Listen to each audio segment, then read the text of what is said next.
السلام عليكم ورحمة الله وبركاته، حبايبنا المنجوية. كل سنة وحضراتكم طيبين. وبداية موسم جديد لموسم 2024 مع المانجو. المنجوية حبايبنا اللي وحشنا، واللي دايما ما بيشوفوناش غير مع بداية وأوائل الموسم الجديد من كل سنة، يعني موسم جديد من كل عام يعني. طبعا ده تاني فيديو ليا في 2024، وبتكلم فيه عن برضو التزهير. احنا الاول فيديو اتكلمنا فيه عن التزهير المبكر واسبابه ايه، وازاي ان احنا ايه نقلل منه قدر الامكان، وازاي نقدر ناخد فيه قرار في الازالة بتاعته. النهاردة بقى احنا هنبدأ او بدايات الازالة بتاعتنا، طبعا وبتبدأ في الاصناف المحلي. فاحنا التزهير بشكل عام زي ما احنا متفقين ان هو بيبقى محتاج عدة اسباب كده عشان تساعده على انه يطلع. اول الاسباب ديت درجة حرارة تكون دافية مع برودة في الليل، ويبقى عندي اضاءة كويسة بالنسبة للنموات اللي هي المفروض انها تديني ظهر. يعني لو انا عندي النمو معلهوش اضاءة او مش جايله اضاءة، بجانب ان هو ما اخدش ساعات برودة مع جو دافي، فمش هيظهر معايا. من الحاجات التالتة برضو اللي هتساعدني على عملية التزهير إن أنا أكون عندي نسبة كربوهيدرات كويسة في قلب الشجرة، وتبقى على حساب البروتينات. يعني ما يبقاش عندي العكس اللي هي احنا بنسميها علاقة السي ان ريشيو يعني. الحاجة الرابعة قال لك الهرمون بتاع الخاص بالتزهير، لازم يكون عندي الهرمون اللي هو مسؤول عندي عن التزهير في الشجرة، لازم يكون معدله مظبوط، وإلا هيحدث خلل برضو عندي هنا في التزهير، وهو التزهير هيبقى ضعيف، ممكن ما يظهرش، ممكن لو ظهر ما يدينيش عقد، يحصل فشل في التلقيح والإخصاب. يبقى أنا هنا دي الأسباب اللي هتديني تزهير كويس. تمام. البرعم بعد كده، لو انا عندي الاسباب دي كويسه، البرعم بعد كده بيتكشف لثلاث حاجات.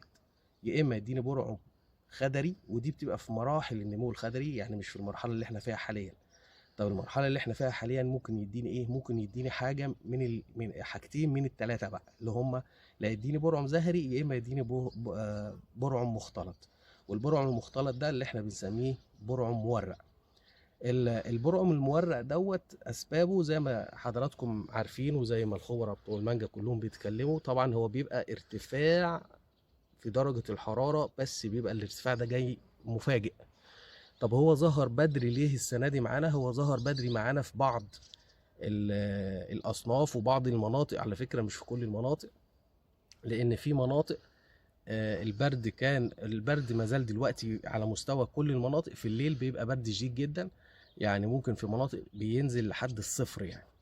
انما في النهار ممكن في مناطق درجة الحرارة بتعدي ال 25، وممكن تبقى 20 بس انت حاسسها اكتر من 25. فالنهارده الفرق الشديد دوت يعمل لك ايه المشكله بتاعه البرعم المختلط ده. الحاجه اللي تساعد على البرعم المختلط برضو عندي، لو انت كانت في مشكله عندك في الايه في البرنامج السمادي بتاعك، ان انت عندك نسبه ايه بروتين عالي في الشجره. من الحاجات برضو اللي تخلي التزهير المورق برضو يطلع، ان انت ممكن تكون حاطط الخدمه الشتوي بتاعتك بدري. في بعض المزارع بتنزل خدمتها او الخدمه الشتويه بتاعتها، وطبعا بيهتموا كلهم بسبخه الخدمه بتاعت سباخ السير او سباخ الكتكوت والكلام ده. الحاجات دي بتبقى الازوت فيها عالي، فبرضه هتساعدك على انك البرعم يطلع، وهيبقى فيه نسبه ورق يعني. دي بالنسبه للبراعم وخروجها بالنسبه لينا. طيب، الازاله بتاعه البرعم، احنا عندنا بقى طبعا في حاجه بنسميها تقليم تزهير، وان كنت ان انا ليا تحفظ على الكلمه دي، لكن هو ده يعني يعني مسميات طلعت في السوق يعني. هو ما فيش حاجه اسمها تقليم تزهير، ولكن احنا كل ما في الامر هو موضوع التزهير المبكر ده لما بدأ يظهر معانا. يعني انا بدأت اشوفه في المزارع من 2002 و2003 بالمناسبه. فلما بدأ يطلع معانا التزهير ده، بدأنا ناخد فيه قرارات، وبدأنا نعمل عليه تجارب، على أساس إن أنا أبدأ أشوف إمتى أشيله، أنسب طريقة للشيل وأنسب مرحلة للشيل وأنسب طول للشمراخ في الشيل والكلام ده. فدي كلها كانت تجارب على مر السنين والمواسم اللي فاتت، عشان نقدر نوصل لإيه، للطريقة السليمة واللي تبقى صحيحة في موضوع الإيه الازاله عشان ما اثرش على التزهير اللي طالع بعد كده. لان انت الشمراخ اللي طالع ده معناه ان فيه هرمون تكشف عنه، يعني طلعه في هرمون معين هو اللي السبب في خروجه. فانت النهارده التزهير ده لازم انت تحافظ عن طريق ازالته برضه، تقدر تحافظ على نسبه ومعدل الهرمون ده في قلب الايه الشجره برضه، والا هتبص تلاقي الشجره عندك ادى التزهير بعد كده، والتزهير ده هيبقى مختلط يا اما ادت نمو خضري. فانت لازم تحافظ على معدل الهرمون ده في الشجره يعني. طب الحاجات طب ايه الموضوع، ايه يعني ايه موضوع حته تقليم التزهير؟ انا بتكلم فيها بس يا جماعه عشان انا بصراحه اندهشت ان لقيت في ناس كتير اتكلمت في الموسم دوت، يعني من حوالي 20 يوم واكتر. في ناس اتكلمت في ازاله وبطريقه بشعه. النهارده عشان تطلع تشيل لي من البرج من الطراح بتاع الشجره يبقى فيه 3 4 ابراج، وتبدا تقص برجين وثلاثه من طراح مثلا عشان تاخد منه زهر بعد كده، حرام يعني حرام. طب لما انت اصلا هتشيله سبته ليه؟ يعني سبته من البدايه يطول معاك الطول ده كله ليه؟ وهل اللي انت شيلته ده المخزون بتاع الهرمون اللي انا بتكلم عنه موجود فين؟ هو موجود بيبقى دايما في القمه لان هو اصلا بيخلق في القمم سواء تحت او فوق. فانت النهارده لما تشيل برجين وثلاثه عشان يخلق هرمون تاني هيبقى شكله ايه وهيطلع بكميه قد ايه، وهل الكميه دي هتبقى مناسبه للتزهير فيما بعد والتلقيح والاخصاب والعقد والكلام ده ولا ايه؟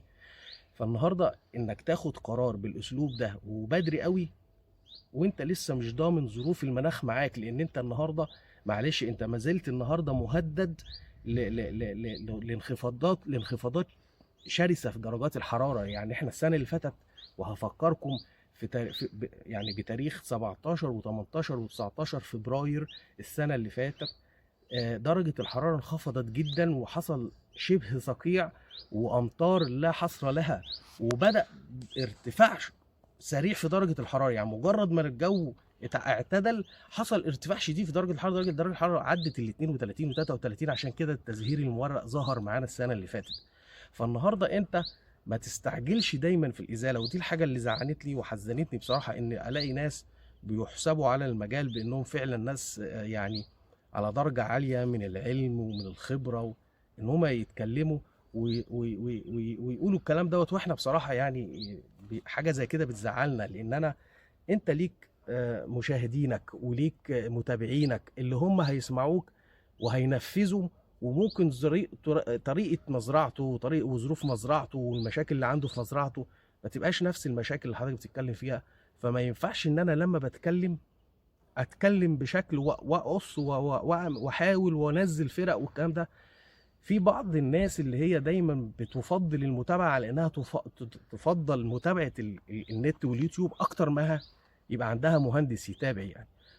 فيا ريت احنا ما يعني دي انا حاجه يعني انا ذكرتها وانا حزين بصراحه، لان المفروض ان احنا ما نتكلمش في حاجه يعني تسوق لينا، يعني تسوق لينا كمجموعه شغاله في محصول المانجا يعني.